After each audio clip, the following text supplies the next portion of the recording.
Hey, I'm Rajesh Gheware. I spent my whole career deep in DevOps, and I'm about to tell you something that'll probably blow your mind. You know, every single time you use Google Search, or watch a YouTube video, or send a Gmail, you're actually using a system that was built on the very same ideas as Kubernetes. And why is that?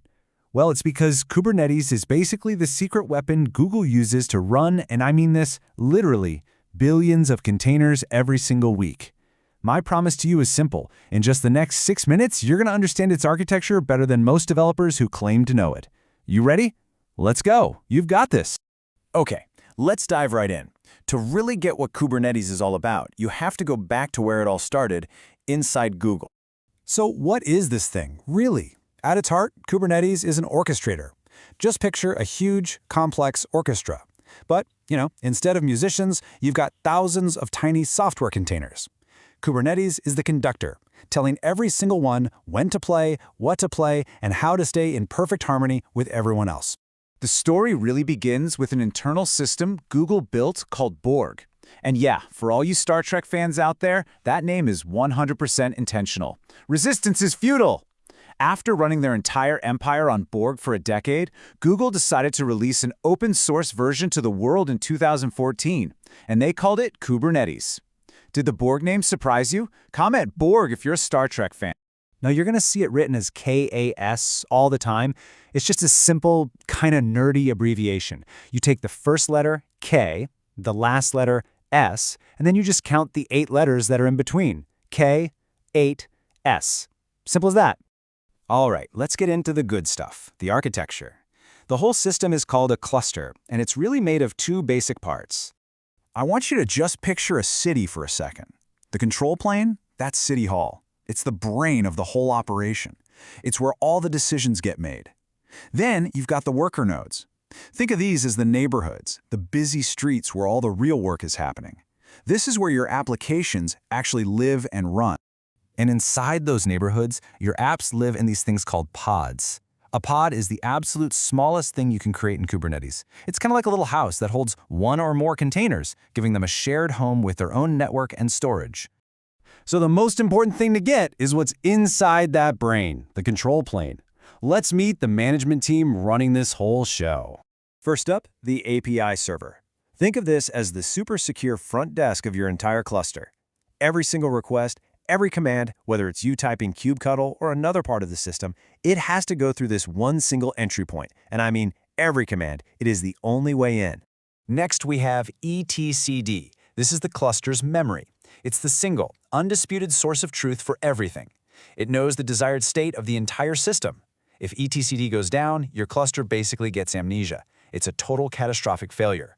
So, if you only remember one thing today, please let it be this. You must always, and I mean always, back up etcd. Then there's the scheduler. Its only job is to play matchmaker. When a new pod needs a home, the scheduler looks at all the worker nodes, checks who has resources available, and decides the best place for that pod to live. It assigns it, but, and this is key, it doesn't actually run it. And now, for the real magic, the controller manager. This is the guardian angel of your cluster. It's self-healing superpower. It is constantly watching, comparing the state you want with the state that is. So when a pod inevitably crashes at 3 a.m. while you're sleeping, the controller manager doesn't even flinch. It sees the problem and instantly spins up a replacement. This is the secret to Kubernetes' incredible resilience. Okay, so let's jump over to the worker nodes. This is where all that planning pays off. It's where the applications you actually care about are running. On every single worker node, there's a little agent running called the Kubelet. It's constantly talking to the API server, taking its orders, and making sure that all the containers inside the pods on its specific node are healthy and doing what they're supposed to be doing. So what's actually running the containers? Well, that's the job of the container runtime. And here's a really important insight for you. It's often not Docker anymore. Now, Docker is fantastic for development, but modern Kubernetes clusters have mostly moved to more lightweight runtimes like Containerd or CRIO, which are built for the massive scale of production. And finally, we have Kube-proxy. This little guy is the traffic cop on each node. It handles all the complex networking rules to make sure requests coming in from the outside world find their way to the right pod, even as those pods are being created and destroyed all the time. All right. We've gone pretty deep into the architecture, but now it's time for an honest reality check. The big question isn't just how it works, but should you even be using it? And more importantly, when is it a flat-out terrible idea? The pros are huge, right? It's massively scalable, it self-heals, and it's portable. You can run it on any cloud or on your own servers. But the number one drawback, complexity. The upfront cost in time, money, and sheer expertise to manage it yourself is significant. And I have to be really direct with you here. Kubernetes might just be overkill for what you're doing. I have personally seen teams get completely stuck and struggle because they jumped on the bandwagon way too early, before they really needed that kind of power.